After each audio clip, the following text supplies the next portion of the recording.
Hello everybody and welcome to Tales from the Hut and Hangar. This is Volume 4, Chapter 3 with Mike Laundy. If you want to listen to the other podcasts in this series with Mike, you can go to the description or they will pop up at the end of the screen at the end of this chapter. So hello to everybody new to this podcast and thank you for anyone who's joining it again. So over to Mike. As a flight commander, I had to do check rides on the students, and the way we operated was that the flight commanders and the squadron commanders would examine students at certain phases of the training. In the later stages of training, you always check somebody on a different squadron so that you could be completely unbiased when you're checking them. But in the early stages, you look at your own guys, and as a flight commander, I like to try and fly with all the students, and I had about 32 I think on the course at the time. And so it was coming up to the spin and aerials check time, and so I said to one of the guys, one of the foreign students, right, I'll take you up and I'll do your spin and aerials check. His instructor had signed out as being ready for it. So off we went, and we'll call him Aki, Right. which was actually his name. And so I'm with Aki. He was a lovely guy. Actually. I liked Aki a lot. But off I went with Aki. But it's the first time I've flown with him. And to spin a Jet Provost, we had to be recovered from a spin by 5,000 feet above ground level, or you had to eject. And our minimum height for entering a spin was 15,000 feet above ground level, which gave you a bit of room in case it went ball to worms. So we climbed up to about, I think, probably about 16,000 feet, something like that, which takes a while in a Mark III JP. And I said, okay, Aki, what I want you to do is to put the airplane into a spin and recover when I tell you. And so he does initial bit's fine. He does all the safety checks before spinning, goes into a spin, and the airplane goes nicely into a spin. And we were allowed to do a maximum of 4 turns in the Jet Provost. So I let him do 3 turns. I said, recover. He didn't. He basically put the rudder on to recover from the spin, but he didn't move the stick. He had to bring the stick about 3/4 forward. So it was full opposite rudder to the spin. And then stick 3/4 forward. And then as soon as it stopped, he centralised the rudders and pulled out the dive. It was all by numbers, really. And anyway, he didn't move the stick forward, so the airplane sort of juddered and flicked the other way. And I took control of him and recovered from the spin. I said, let's try it again. So tried it again. He does exactly the same second time. So, okay, he's failed this check. But I'm already up high. So I thought, well, rather than waste the time, I'll reteach him spinning. So we went up a little bit higher, and you break it down into sections. Now, first we show him how to enter, which he was okay at. And then you show him how to hold it in the spin, which he was okay at. And the important bit was showing him how to recover. And I said, look, see what I do. And I showed him exactly what I did. And then I put it into a spin for him. I said, right, you show me the recovery. And he did the recovery, which was fine. So I said, right, now put the whole lot together and we'll see how you get on. And I said, just remember, if it doesn't come out, if it goes the other way, don't worry about it. Once you've got the anti-spin rudder on, make sure the stick comes 3/4 forward. But if it's spun the other way, then you have to reverse the rudders, because obviously, got to put the anti-spin to what it's doing, what it was doing originally. Do you understand that? Yes, sir. Okay. We'll go up a little bit higher, give ourselves a bit more room. And so I said, just think about it. If it's not working, think about what you're doing. Just run through your drills again. And if you do it correctly, it will come out. Guaranteed. And so we climbed up to about 20,000 feet. So I thought, give myself a little bit more room. And he puts it into a spin. And down we go. He does exactly the same again. I tell him to recover. Full opposite rudder. Stick doesn't move at all. And then the airplane judders and shakes, and then it goes wham and starts spinning the other way. And then, before I'd been taking control of him, but this time I thought, I'll just see what he does. Will he recognise it? The answer was no, he didn't. He just pushed the stick forward. Now, I'm giving a demonstration here, it doesn't work well with the Audio microphone. But by pushing the stick forward, then the airplane will rotate very fast in the direction it's spinning, and we went into a high rotational spin. We went and ran incredibly fast. It was a complete blur of the ground underneath as this thing whipped round in the spin. So I said, I've got control. He let go of the stick, but he left his foot on the rudder. So his foot was holding the airplane into the spin. I'm holding the stick sort of 3/4 forward, which is the standard prolonged spin recovery, but you needed the full opposite rudder on. I couldn't move the rudder. He had a straight leg on the rudder, and he'd locked the rudder in the pro spin position, and the airplane's just going straight down and very fast, going round and round and round. It's just a blur of greens and browns of ground underneath me going around the windscreen. And the altimeter was going down in 500-foot steps because he couldn't keep up with the rate we were going down. It was going, the needle was jerking round. and I'm sort of saying, Aki, take your foot off the rudder. And then I'm shouting at him, Aki, get off the bloody rudder! And then I tried to hit him because when I was doing my instructor's course, they said, if the student freezes up in the spin, then brief him that you're tapping him on the chest to indicate that you have control. They said, hit him across the throat as hard as you can. I don't know if they'd ever tried that, but it doesn't work. Oh. Because I tried to hit him across the throat, and because you're spinning, then you have the centrifugal, but the gyroscopic forces act on you. So you throw a punch to the left and your hand goes upwards. And so I tried to hit him across the throat and I punched the ceiling above my head. So I thought, right, I'll try him at his knee. So I aimed at his knee, and then it connected with his oxygen tube because, of course, he had an oxygen mask on, a tube underneath, and just bounced off. It achieved nothing. And as I looked at him, all I could see were the whites of his eyes. He was completely freaked out. His eyes had rolled all the way up. All I could see, I couldn't see the eyeball. He was completely, totally freaked. And I couldn't move this damn rudder pedal. I'm standing on my rudder pedal. I'm thinking, we're going to have to get out, and it's going through my mind, but he probably won't eject. What can I do about it? And I can remember going through 10,000 feet. We'd already gone down 2 miles straight down, and we're still spinning. And it was going through my head. I could grab hold of his handle and fire my seat. And in the Mark III Jet Provost, the canopy would come off first and then the seat would fire, and there was sort of a big delay. And I thought, if I do that, grab hold of his handle, fire my seat, then with any luck, if I could hang on to it when I went out, then I would fire his seat on the way. And it was going through my mind, that's going to hurt. Yeah. And I saw it going through 8,000 feet, and I was just getting ready to go, And at about 7,000 feet, he took his foot off the rudder. Yeah. And all of a sudden, I got the rudder on. And all the instruction we had on it was for prolonged spins. We're only supposed to do a maximum of 4 turns, God knows how many I'd done. It was 400. It was well and truly established in a high rotational spin. And so I got the rudder on, and the thing just kept spinning. And I'm watching the altimeter come down to 6,000 feet. I thought, any moment now. And it just saying, "Dong!" It came out. Wow. So the prolonged spin recovery worked. Much to my relief, because we lost a few Jet Pros in spins, and most of it when guys thought it wouldn't come out, so they'd try something else, and then it really wouldn't come out. Right. And so we came out of the spin, and I pulled it out of the dive. I flipped my oxygen into emergency and took a couple of great gulps of oxygen. Oh, crikey. And let everything calm down, and flew back. And he was very quiet, but it was all right. And I wrote it all up, and the squadron commander said, I think I better fly with this student. So the boss flew with him, and he came down and he wrote him up and said, oh, he's not particularly good, but I think he'll be okay. Well, that went through to the wing commander flying, who sent a little note back, this student will fly with no one other than the squadron commander. Oh, right. Sure. Fortunately, the boss left the Air Force about a couple of months after that. And so, guess who got Stacky as his student? I did. But I actually got him through the course. Oh, okay. So he got there in the end. Not the world's best pilot, but we got him to be safe in the end. Oh, God. That was a lucky escape. So, yeah, it was interesting, that one. So what came after that, then? After that, they said, OK, it's Finningley next on the Jetstream, which I'd never flown, but that was going to be advanced training, multi-engine training for guys who were going onto heavy aeroplanes.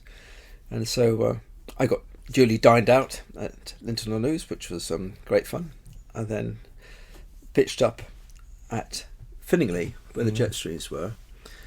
And I had to go into Jetstream Standards, who actually did the course for you on the Jetstream. And so they were going to give me the Jetstream course and all the basics of being a QFI on the Jetstream and teaching it. Which basically really was they would give me the course and then expect me to give it back to them. And then I said, thank you, QFI on it. But when I arrived there, they said, oh, sorry, but the squadron commander's been posted unexpectedly, and we've got to get a new squadron commander chained up. And the course was usually 2 months on the Jetstream. And they said, we've given him a month to do it, so we can't train you. We're going to have to use all our capability for training him up. So go and find something to do for a month. Did you find a chipmunk?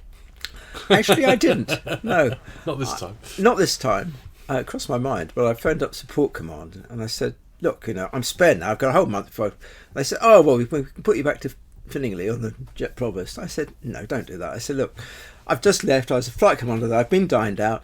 My currency is expired on the Jet Provost. It means I spend most of the month going through standards, getting recurrent on the aeroplane. I said, how about sending me somewhere pleasantly warm, like sort of maybe Singapore or Cyprus?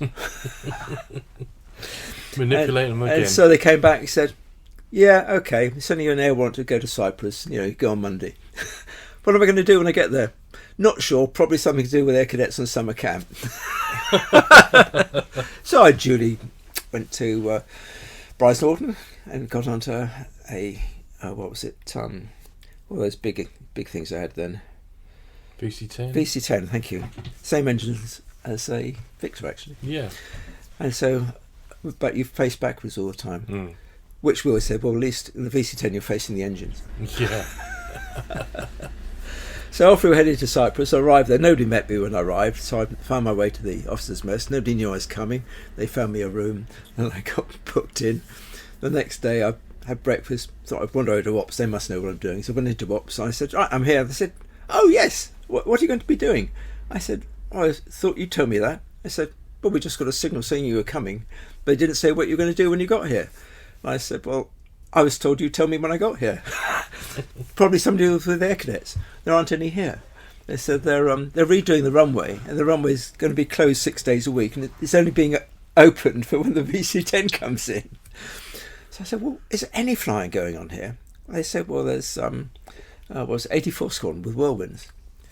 So I wandered down to 84 Squadron, introduced myself to the squadron commander, and said, explain what was happening. I said, I don't really have a job here at all, but do you mind if I attach myself to you for a month? I said, I'd be quite happy to do any sort of amend any publications and bits and pieces like that you want. He said, yeah, very welcome. You're welcome to join us. So I wandered in the crew room. I found the AP3456, which is the manual of flying, and AP3456 helicopters. And I started reading up on that. So I knew nothing about helicopters, and I found a few questions to be asked. And I was asking the other guy, saying, have you got a QHI here, qualified helicopter instructor? And the guy wandered in. I said, can you explain sort of, I forget what it was now, something like when the airflow spins around, it comes back through your rotors and you can't go down faster. It's got a name for it. I'm sure anybody listening to the tape will know what it is. I can't remember now. And he said, you've never flown a helicopter, have you? I said, no. Come on then. Hey. And out we went to a Whirlwind, and he goes through the basics of getting this thing in the air. We went over to a salt lake, which was fairly nearby, which was a nice flat level area, and people had obviously been having fun with the cars and sort of doing skidding turns and things and leaving these little circles in the salt. Yeah. And so it was a good aiming point coming in. And so once I got over the hang of the fact that you're coming very slowly to land and it's making sort of what noises, which felt like an airplane stalling, then it was okay. But it's the classic of rubbing your tummy, patting yourself on the head at the same time. But anyway, we spent about an hour doing that, and I managed to get it so I can just about land it without frightening us too much. And he said, right, I'm going to sign you up then. You're safe to fly in the left-hand seat, because the captain's got the right-hand seat, of course, in the helicopter. He said, but with a note that you're not to do the landings. Okay. Well, it's something. Well, yeah. And he was going on leave. When he came back, he gave me a little bit more instruction, but I had great fun with him. And the squadron commander said, well, we start work at 5 a.m, but we finish at midday. He said, you don't need to do that. He said, why don't you have a leisurely breakfast in the mess and wander in about 10 o'clock, something like that. All right, it's a lot better than training air cadets then, a little break. Well, yeah, it was. So that was great fun. And we do things like we go up to the top of Mount Troodos, where there's a little RF radar station. and land there in the helicopter, and then go and have lunch in the mess up there where the salt came out the salt cellar, because in August it's very humid in Akrotiri, and you couldn't get the salt out the salt cellar. And I do remember sort of, let's go and have lunch in Akrotiri, in Troodos. We had to put salt on our meals and things. But we were up at Troodos on one occasion, and this Whirlwind, which was quite an old helicopter by then, would not transition away. He got it into he got it off the ground, and it was sitting in the ground effect, but he was at maximum power and he couldn't transition away from it. And there was a Lynx was out there at the time, and it was very new to the Air Force at that time, and it was doing hot weather trials, and they were just taking the mickey. They were just diving across in front of us and making all sorts of rude suggestions about the Whirlwind over the radio. So we had a winchman in the back. So he said to the winchman, right, you're going to have to get out, you're too heavy. And the guy said, well, what about him? He said, he's not even on the squadron. He said, yeah, but he's a pilot, so you get out. So the winchman got out and got into the Lynx, and we flew him down the hill. And we still couldn't transition away. So the guy said to me, look, what we're going to do is I'm just going to run it off the side of the mountain, because it was the helicopter pad was right on the top of the mountain. At the end of it, it was just almost a cliff dropping away. And he said, so I'm just going to run it over the edge, and then as we drop, then I'll be able to get some transitional lift, hopefully. I said, what do you mean, hopefully? He said, well, if we don't, we crash. And I thought, well, this is going to be fun. And we did. We sort of just ran forward, hey, over the edge of the mountain. And then it picked up, yeah. And then it picked up and flew away. So, yeah, that was quite exciting fun. time. So, yeah, that was interesting. So after Cyprus then? After Cyprus... let's think what I do after Cyprus. Oh, of course, it was a Jetstream course. Yeah. So I went through the course on the Jetstream. Are you happy about that, or? Yeah, I was quite happy with that. They did actually ask me what I wanted to do after Jet Provost, and the options really were staying on the Jet Provost and probably going to CFS as an instructor, or going to the Jetstream. Because I actually said, well, I'd quite like to go and fly Hercs. And they said, well, you can't do that because you didn't do it when you were younger. And I did actually ask them then about helicopters. They said, no, you're getting a bit old for helicopters. It's on the Jetstream. So I went to the Jetstream. And yes, I went through the course, which included a weekend in Berlin, which was very pleasant. And then on to the Jetstream squadron at Finningley. And I suppose I was on it for about a year when I was made a flight commander on it. Yeah, it was quite fun doing it. So what year was that, roughly? That would have been 81 I went on to it. So, 82, 83. Early 80s then. So it's the early 80s. In 1983, I got to the magic age of 38. And so they said, you can't be a flight commander once you're 38. I said, oh, okay. They said, no, you have to go specialist aircrew, which was fine by me, because specialist aircrew meant that I was guaranteed to stay flying for the rest of my time with the Air Force. I had no intention of leaving at the time anyway. They said, but the flight commander is a career thing, and they looked at my record and they said, well, you're top of the unpromoted list. And I had told them sort of many years before that I really am not interested in promotion. I just want to fly. Yeah. And I thought, well, spec aircrew would be all right, because usually spec aircrew, you got to be squadron leader around about the age of 50. So when you retired, you had a squadron leader's pension. But you didn't have any of the admin stuff. Yeah. And you stayed flying. And so, yeah. And they said, but you can't stay as a flight commander. And anyway, we need you to be on standard squadron. So I moved across to the standard squadron. So I was training the flying instructors on the Jetstream then, and also doing a lot of the check flights on the students, which could be quite interesting. So I remember one guy was doing his final handling check, and we would give them engine failures from time to time. We'd always give them an engine failure on takeoff to see how they cope with it. And the Jetstream wasn't ideal from that point of view, because they were fairly powerful engines, but the Mark 1 we had, which had the Astazu engine in, if you throttled it back to simulate an engine failure, you got an enormous amount of drag on the dead engine, and so you had to go through the feathering drill quickly to get rid of that. And if you're practicing, then what happened then was the instructor would put 10% torque on the dead engine, and that would simulate a feathered propeller. If you didn't, then it was really hard work to fly it. Even with full rudder on and a bit of bank towards a live engine, it was keep being dragged that way by that propeller. And I just decided with one of the guys, I'd given him an engine failure on takeoff, which he coped with quite well. So I gave him an engine failure towards the end of the sortie, which he'd been doing all right on, as we were on the final approach. And I thought, well, to my mind, there's no reason why an engine can't fail at any time.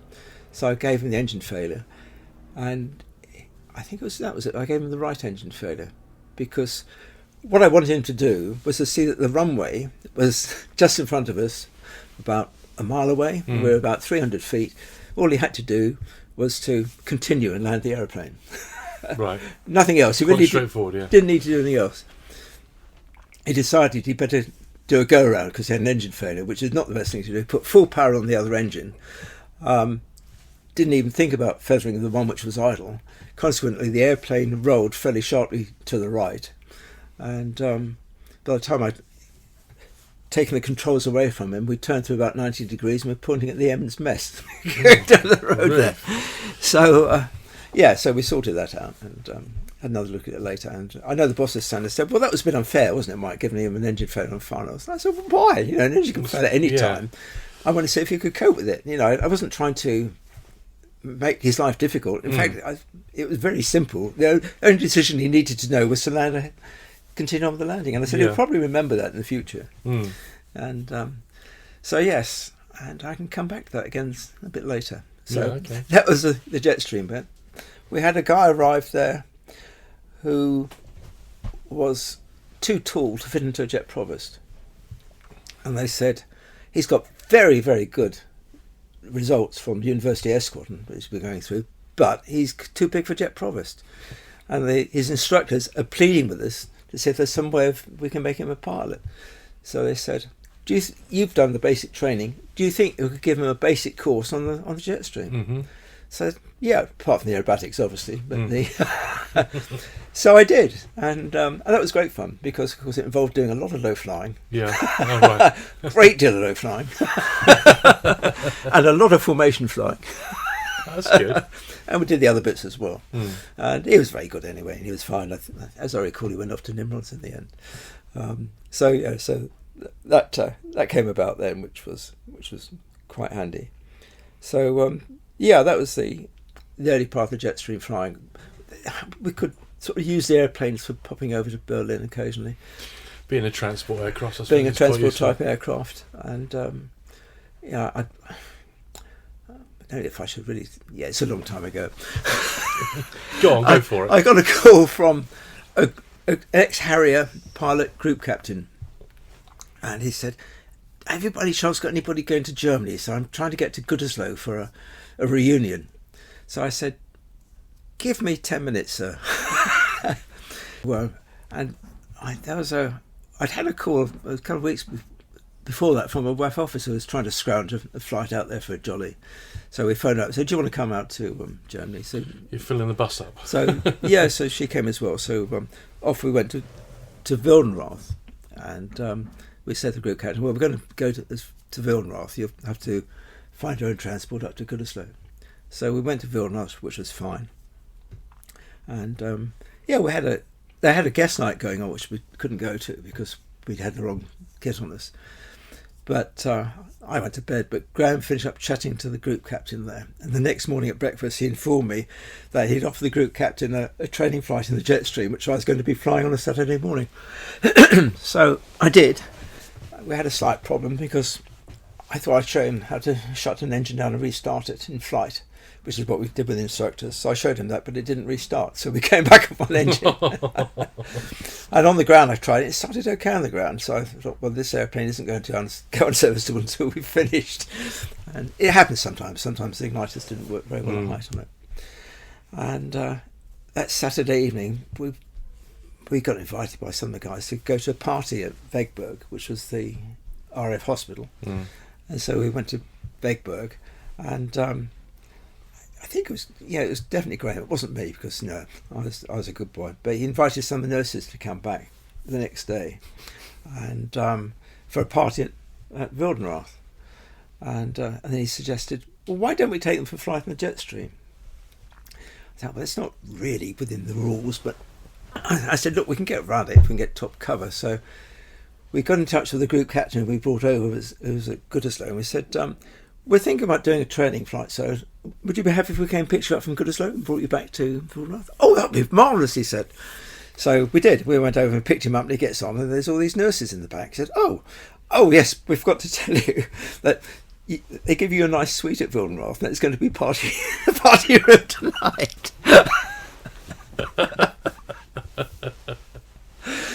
And then on the Monday we flew the airplane back to England, and the ground crew said, "How many hours did you do on this trip, sir?" I said, "Well, don't ask." But did a bit of a tour. Yeah, I was probably not very good actually on that, because I had a guy called Al Walker he'd been a fellow flight commander with me on the squadron, and also I displayed the Jetstream, as did Al, which was quite handy because I was in standards by then. I would fly from the left-hand seat as a standards guy because I was checking out the flying instructors, and they would be in the right-hand seat for instructing. Okay. And so it was handy for doing display flying because I'd do a display from the left-hand seat and I would do it from the right-hand seat. And so the two of us would go off and do a display, and one of us would do it. And we didn't have to swap seats around. One of us would do the seat which we were comfortable with. Yeah. And we got one of the other guys on the squadron to be a sandbag. And so because we didn't want to go away every weekend, then he would come along as well, and he would fly in either seat with one of us. And he wasn't actually flying it. He was just calling out things like heights and so on. So it was quite fun doing that. And then Al came in for his annual check for his proficiency. Well, we went through all the bits we had to do. And, I found doing this so much. He was a very good pilot. There was absolutely no problem at all there. And we had a little bit of time left over. And we'd been invited to a party by the Navy at Yeovilton. So we thought, we'll pop down. We'll spend a weekend in Yeovilton and come back on the Monday. Mm. And because I could sign myself out an airplane, which was quite handy. So we decided, you can go to Yeovilton, climbing up to a few thousand feet and, talking to people. Or you can go at 250 feet and talk to nobody. So we decided to fly to Yeovilton low level, which was perfectly acceptable thing to do. Except as we were just a little bit to the south of Lincoln, I remember looking at my map, looking up as we went through a flock of starlings. And there was bang all over the airplane. I think we had about 24 bird strikes as we went through them. Oh, crikey. One of which was smack in the middle of my windscreen, so I couldn't actually see out through my windscreen. And looking out the right wing, there was a hole in the right wing. There was blood on the intake, because they were turboprop engines we had, and there's a blood around the intake of one of the engines. I thought,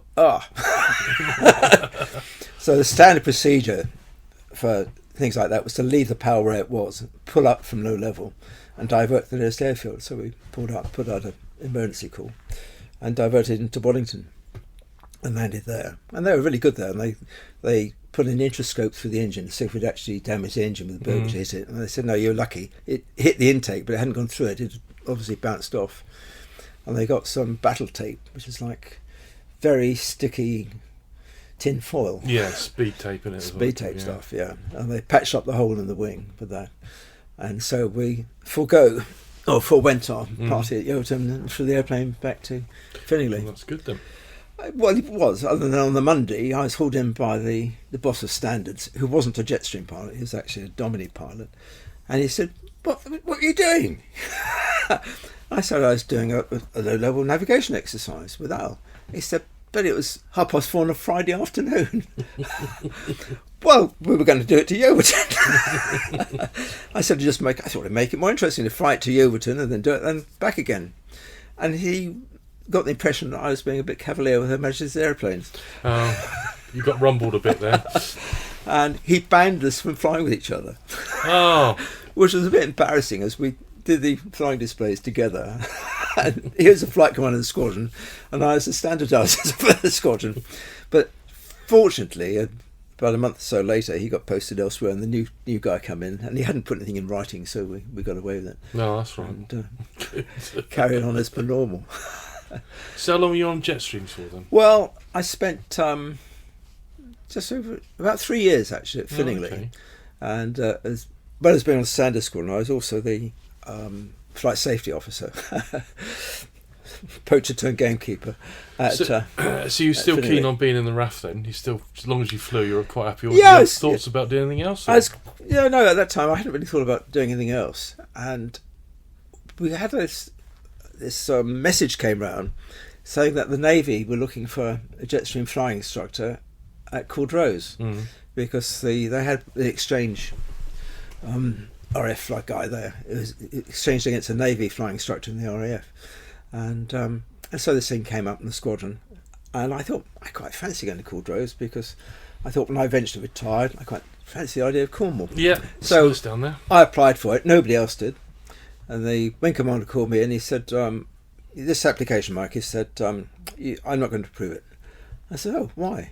He said, they just need a flying instructor on the squadron. He said, you're on standard squadron, you're teaching guys, you're my station flight safety officer, you're far too valuable to me here.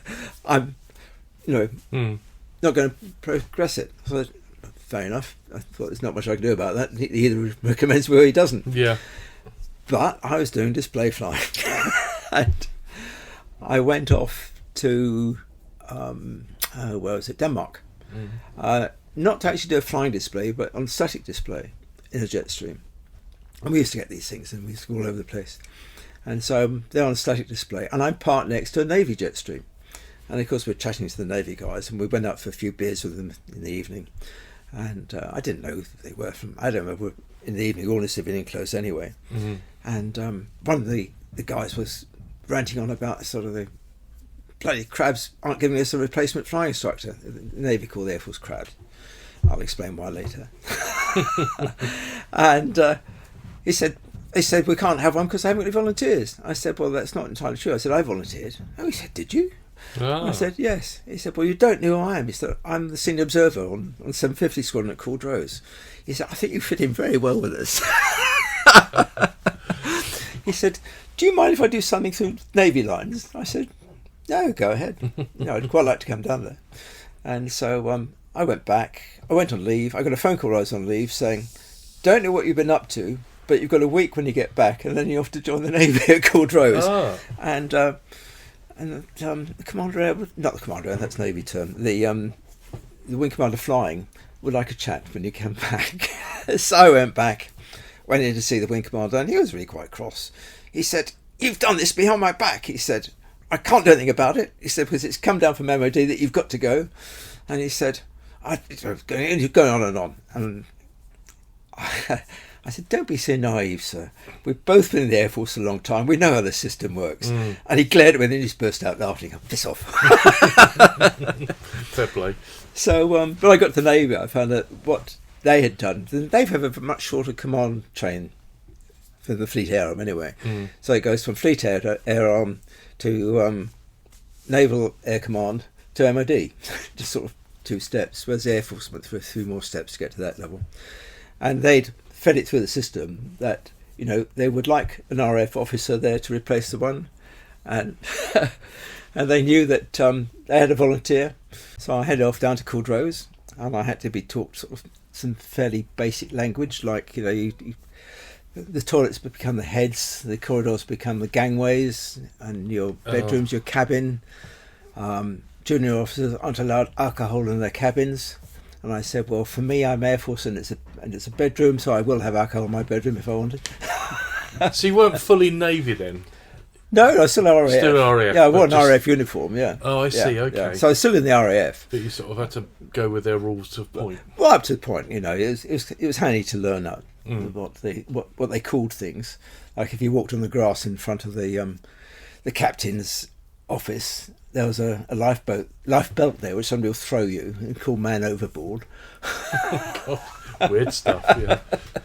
But actually, they were lovely. I thoroughly enjoyed my time with the Navy. It was I had a really good time with the Navy, and fairly quickly I found that I was doing the display flying in the Navy Jetstream for the Navy. We had one other RF officer on the squadron who was a guy called Chris Knight, who was a navigator, and so he'd been seconded to the Navy as well, and he was an ex-Phantom backseater. Mm-hmm. And I quickly found that Chris was the perfect guy to have in the right-hand seat when I was doing display flying, because I could then look out the window, manoeuvre the airplane, because I would take it through some extreme manoeuvres for a transport airplane, and Chris would be there calling out heights, bank angles, and he would give me a running commentary on what the airplane was doing, as he would, I suppose, sitting in the back of a Phantom, Good, which meant I could just look out the window and fly it, instead of having to keep looking back in and see what it was doing inside. So the Jetstream flying went fine with the Navy. Some things I wasn't very keen on. That the Navy has this little thing which they call divisions, which means every now and again they parade most of the station, usually inside a hangar, and a lot of the guys on the squadron were divisional officers, and they'd be in charge of a bunch of sailors, and those of us who weren't would have to then line up in one side of the hangar as unattached officers. And the Navy have a guy called the commander, who's not the captain, the rank is commander, but he's really in charge of things on the ground, just beneath the captain. I never did get my hand around it totally. And I can remember the first time I did divisions, he came along and inspected us, and he came up to me and he gave me an inspection like I was a cadet at Cranwell. Really? Oh. And I had actually had a slight unfortunate meeting with him previously. And so anyway, I decided I'm not going to do divisions anymore. So when for the next 3 years, whenever they had divisions, I would come in, I would wear my number 1 uniform as you're required to. I didn't need sellotape on mine because the light blue didn't show downdraft up like the Navy ones did, and they would go around with what's a sellotape tapping over their uniforms because they were going to get into trouble if they had any marks on their uniform. And then when we all went out, I would nip into what they call the heads, and I'd wait in there till they're gone. I'd go back to my office and do some paperwork. When they came back, I'd nip back in the heads until they're in the squadron and then reappear, and nobody realised I never did divisions again. A small victory. But at the end of my first week there, on the Friday, they had happy hour, which you often have in military messes, and I started it's what they call relaxed rig, which meant you didn't have to wear a jacket and tie. You could wear a sweater, didn't have to wear a tie. And the RAF casual uniform then, and it probably still is now, was you had a sweater which you wore, and the Navy also had the sweaters as well, but on the RAF one, we have our wings actually in the normal place on it, whereas the Navy didn't have their wings on their sweater because it didn't really go on a knitted sleeve.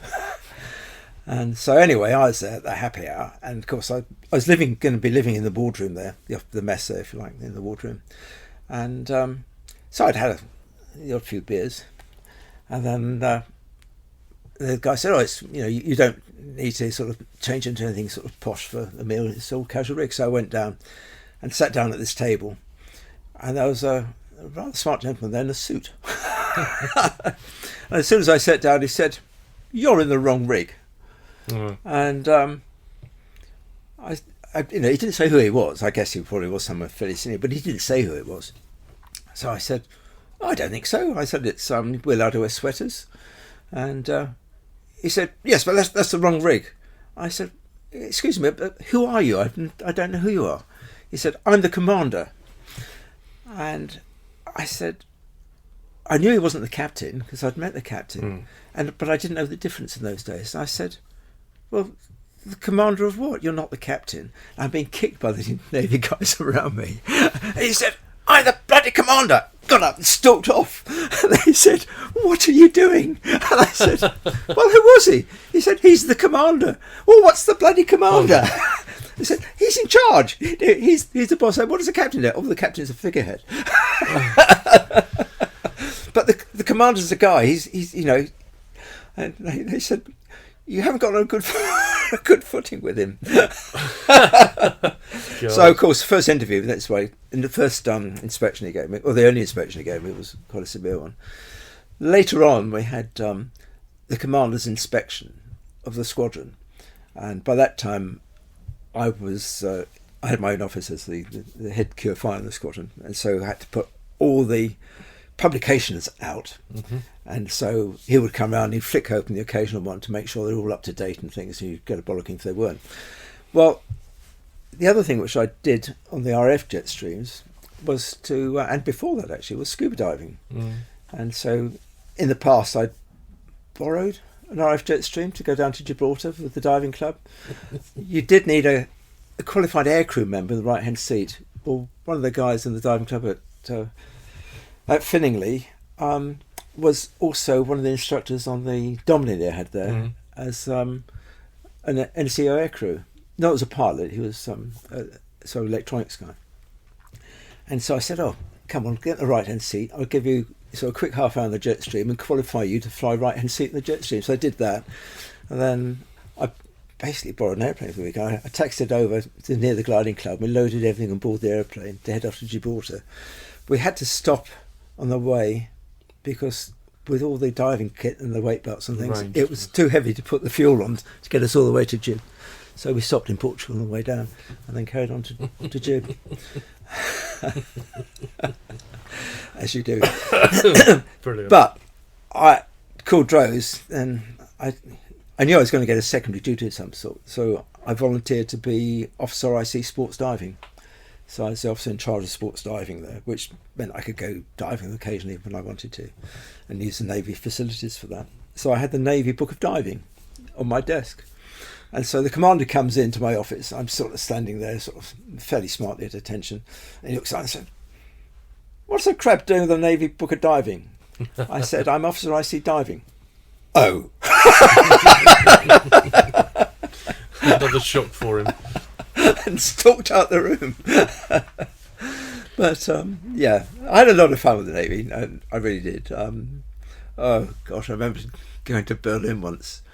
And we'd been asked to do a flying display, and we were doing it at Tempelhof, which was the old airfield, American base there.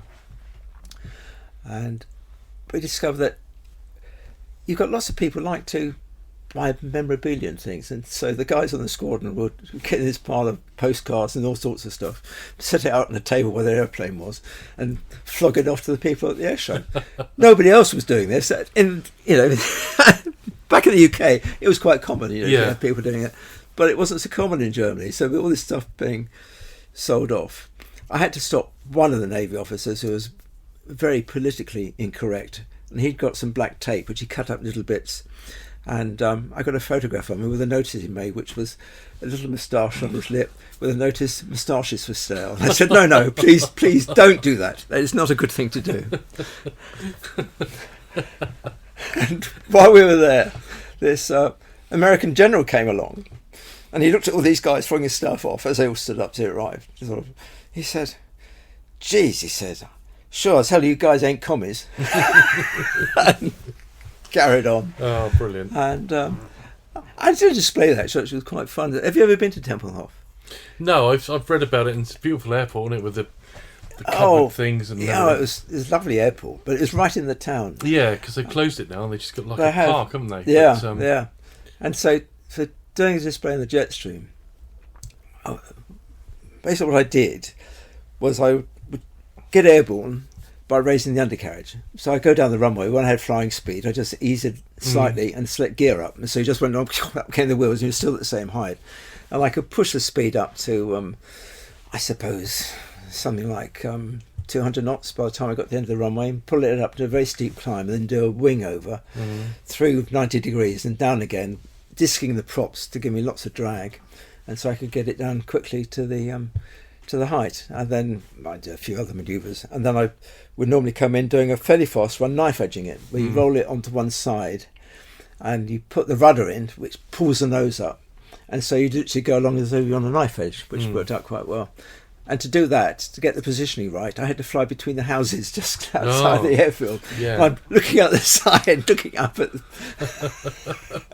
as I came across the airfield. And then the final piece of resistance was to come over the threshold of 1,000 feet with the speed really low. It was about something like 80 knots. And with full flap down, close the throttle, and then just dive it.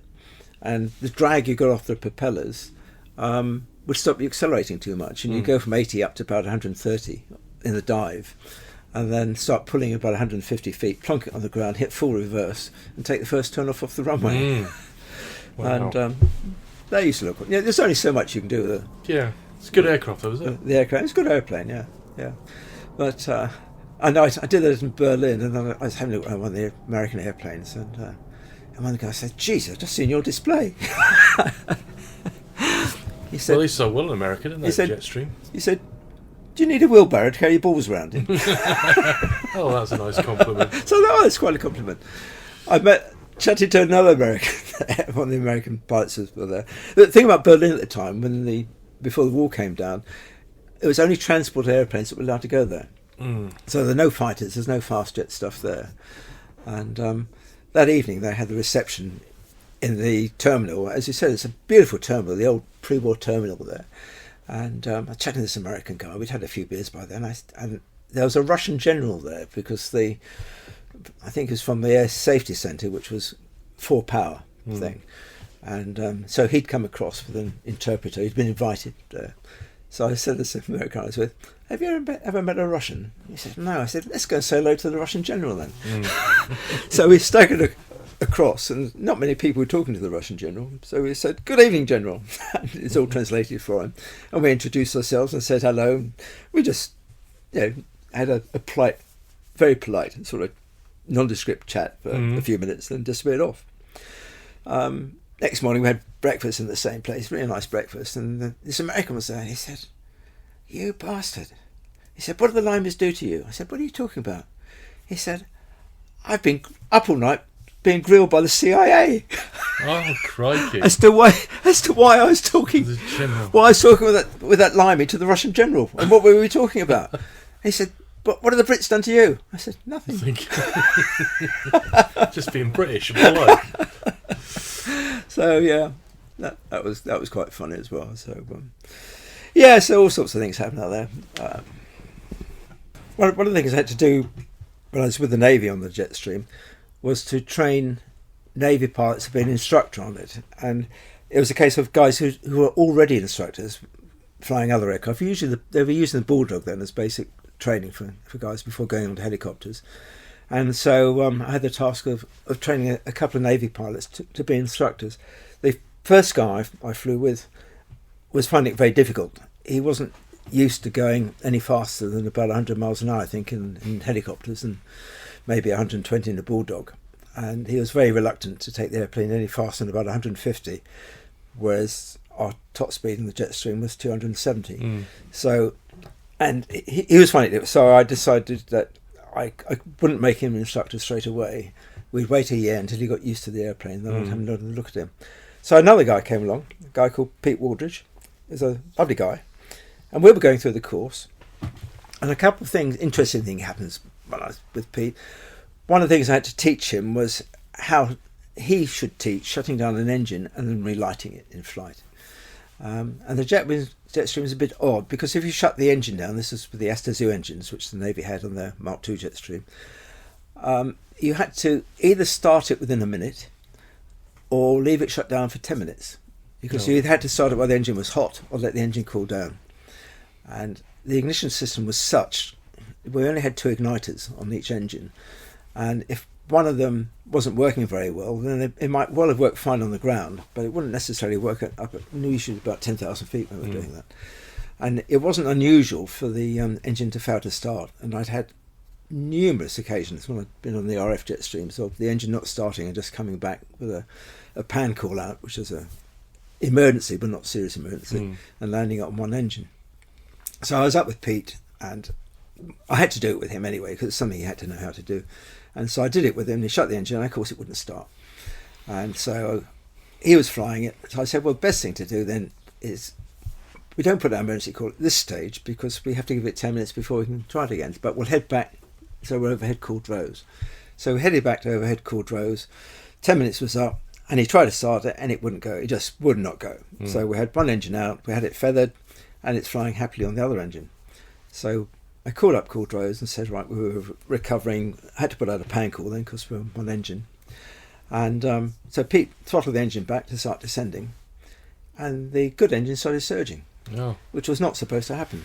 Ouch. And effectively, we lost control of the other engine. The RPMs were just fluctuating wildly, and so I said, put it to idle, and then I took control. I said, it's probably better I fly now. So I took control of it. And basically, we put the other one to idle. Every time we tried to open the throttle, it just surged, and it wouldn't accelerate properly. So we upgraded our pan to Mayday, because we now effectively had no engines. And so we overhead the airfield, and it was a reasonable day. I could see the airfield. So I flew the same pattern as we used to practice in the Jet Provost, which was a spiral coming down overhead, aiming to get yourself in a position where you could actually do a landing at the end of it. And the Navy were very kind. They had 3 different runways at Couldero's, and they said I could use any of the runways. And I said to Pete, well, I was going to anyway. But it all worked out fine, and we came in basically with one idling and useless, because we thought, well, we'll leave it idling, because if we might get a little bit of something from it if we need a tiny bit of power. But I didn't need it anyway, so we glided in, landed on the runway. I had just enough speed on the runway to freewheel it off the runway onto one of the taxiways, by which time I closed down the other engine as well with 2 stationary propellers, and we rolled past air traffic and came to a halt. And air traffic came and said, and what are your intentions? And I said, well, I think I'll go to the wardroom and get pissed. I said, but you might want to send a tractor out to pull the aeroplane in. Which they did. And the other interesting thing was still with Pete, so we had quite a fun time sort of doing his instructor's course, and he got towards the end of it, and he now had to teach flying on one engine. And so you went through all the various drills, and then for practice, we would throttle one engine back, and then when he simulated feathering, I think I may have mentioned it before, the RF guys, you put 10% torque on the dead engine, and that was the equivalent to having a feathered propeller. It took, the worst of the drag off it, and so it would fly like that. So Pete's flying down a radar approach to the airfield with one engine simulated feathered, and he's doing what we call the patter. He's giving all the instructor talk about what you're looking for and what you're going to do and all the rest of it. And I'd already said to him, you're going to take it down to 200 feet and then you're going to demonstrate a go-around. And I noticed as he was coming down, he was talking the talk, but he wasn't keeping 10% on the other engine, because as the speed came off, so was the torque. Right. And I saw the torque went down to 0 on the good engine. Well, it would go around at 0 torque, but it was hard work doing it. I thought, I won't mention it. I'll let him do it, because he'll then impress it into his memory to do this. And we had the left engine back at idle. So we got to 200 feet, and he says he's going around, and he puts full power on the good engine, and the airplane started to roll to the left, and I'm following him through on the rudder pedals, and I checked to make sure he had full right rudder on, and he did. There was full right rudder on, and the airplane was still going to the left, and then he had full right aileron on, and we were still rolling. And I thought, what the hell? I took control of him. I said, right, I've got control, and I couldn't control it. The airplane was uncontrollable. It was just rolling to the left and the dead engine. I grabbed hold of the throttle and pushed it wide up, so we should have had the engine, and the engine. The left engine, which was at idle. The left engine should have accelerated, but it didn't. It stayed round about idle. And I was getting no thrust out of it, and the airplane and we were getting steeper and steeper, and the graphs were coming in through the side window, and I knew we were going to crash any moment. So without doing any checks, I just dropped my hand down and hit the feathering lever for the left engine, and it feathered. And as soon as it feathered, I got control again. And I reckon I came down to about 20 feet from the grass with about 80 degrees of bank on. I then lifted the wing out the grass and climbed away on one engine. And air traffic came up and said, that looked jolly interesting. Now we'd actually turned through 90 degrees and we were going across it a bit like I did at Finningley, but it wasn't so low. Cool. And we were climbing away. Well, that's why it came back to me what had happened at Finningley, which was why I quickly feathered it to get rid of the drag. And so that was really quite interesting. When we investigated it, there's a little bit on the turboprop there which is called the flight fine pitch stop. So when you came back to idle, you came back to what we call fine pitch. Fine pitch gives you a lot of drag from the engine. If you go below fine pitch, you go into the ground range, which is just for taxiing it around, and you have much finer pitch for that on the ground. And what we didn't know was that the flight fine pitch stop had failed.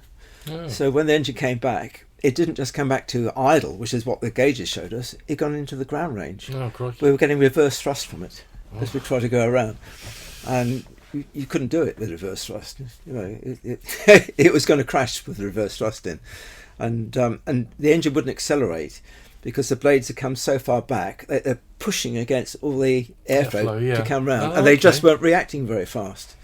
When we tried it at height, we found that yes, it would react faster at height, but not low down. And but it's one of the few times when I've had to react instantly to avoid a disaster. Crikey. That was scary.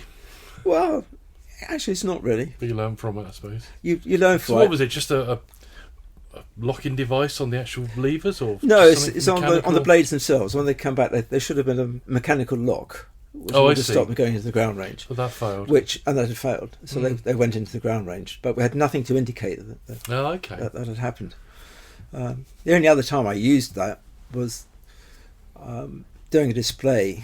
I was doing a display in Belgium with a Navy Jetstream, and I was supposed to fly out there on a Friday afternoon to do the display on the Saturday, and it was getting later and later on the Friday, and they said, we just don't have a spare Mark II Jetstream for you, which had the SZ engines. You'll have to take the Mark III. Mark III was a different beast. Was that Garrett's? That had Garrett's engines. Yeah. The propellers rotated the other way. You had 4 blades instead of 3 blades. It had negative torque sensing, so if you got a low torque on it, it would sense it. It wouldn't allow you to get in the position the other one had been into. And so off I went to do a display. I had one of the observers on the other seat, and so we were doing a display. And our briefing was that the crowd would be evenly spaced along the runway. It was an F-16 base in Belgium.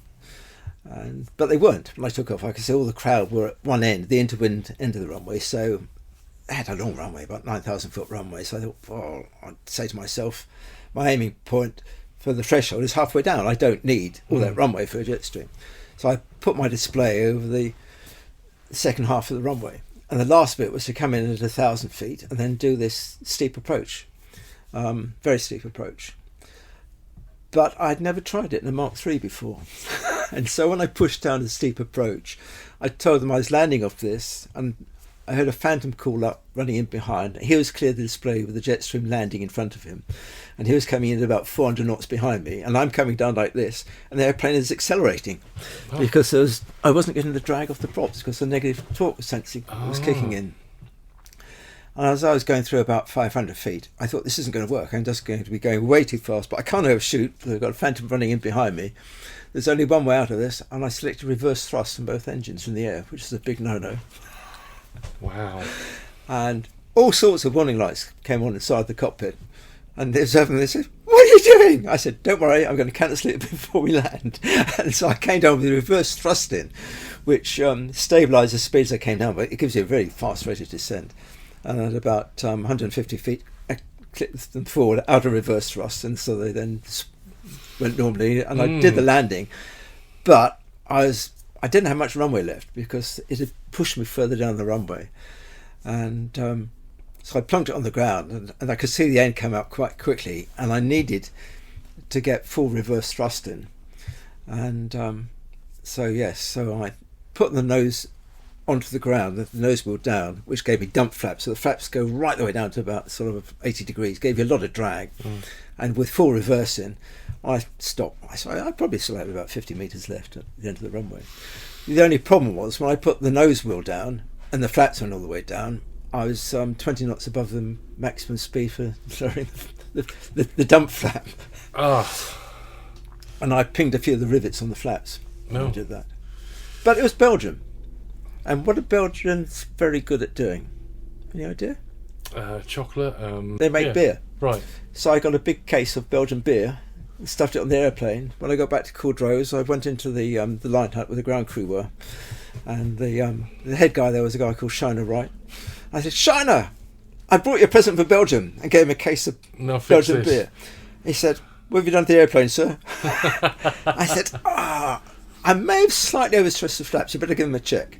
He went, hey, look, yeah, you have, he said, but we'll fix it. Yeah, do the reverse.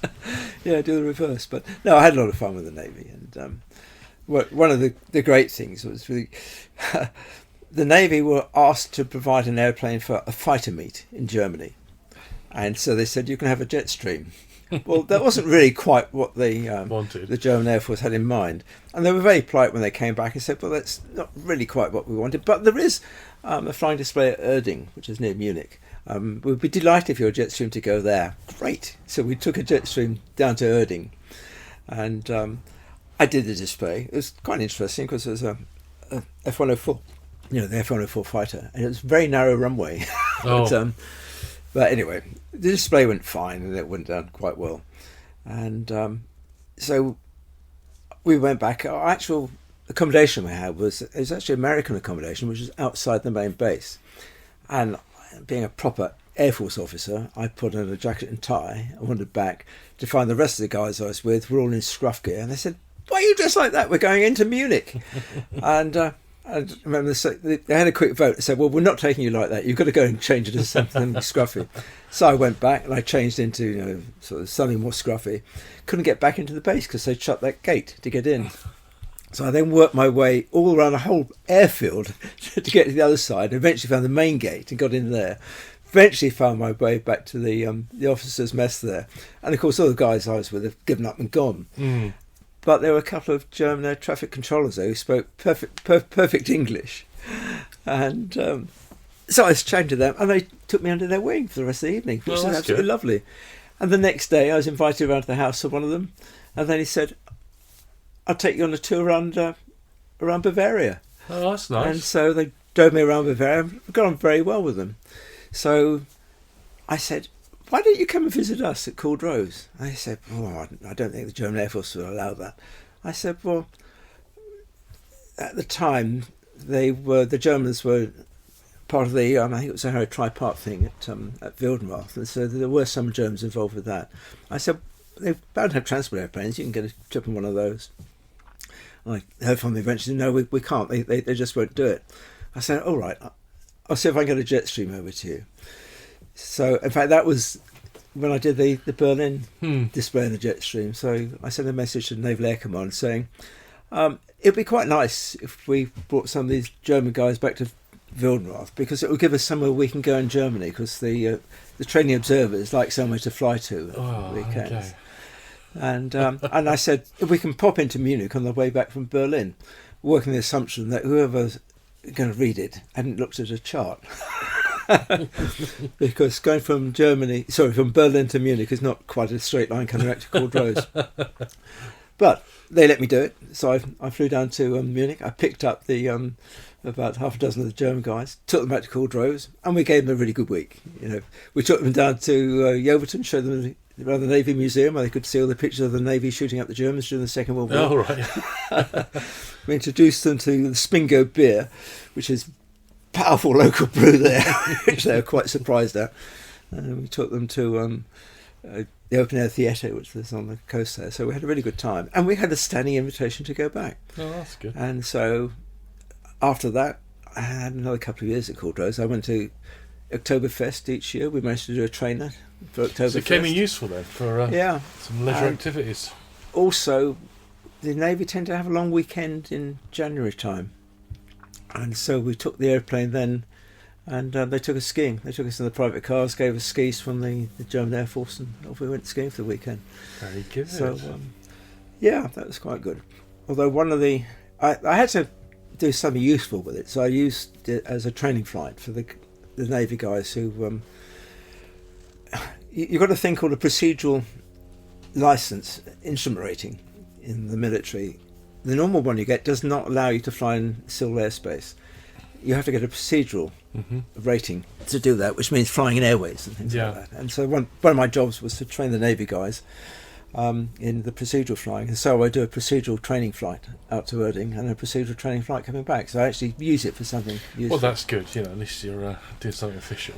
Other than on the way back, the Navy guy's checking out. He's flying along quite happily. He's on the left-hand seat, I'm on the right-hand seat. But air traffic control kept us very low for a long time. You burn more fuel when you're low. And the fuel was tight anyway, because going back against the wind. And I can remember looking at this thing, it's going to be interesting. And so I said, have you done any fuel checks? He said, yeah, the fuel's blah, blah, blah, it's fine. And I thought, I'd done my own calculation, and I thought it's not actually enough to get us back. So I'd let him go a bit further. And I said, how much fuel do you reckon we're going to have when we get back to Coudreau's? Oh, we'll be all right. I said, well, can you just see if you can work it out? Oh, all right then. He said, 0. I said, so what are you going to do about it? Don't know. So we carried on going. We're over France by now. And I said, I think you ought to think about what you're going to do. He said, but we have no diplomatic clearance to land in France. I can't land in France. He said, I don't really know the best way around this. I said, all right, land in the bloody Channel Islands, get some fuel. Oh, of course, yes. Oh, God.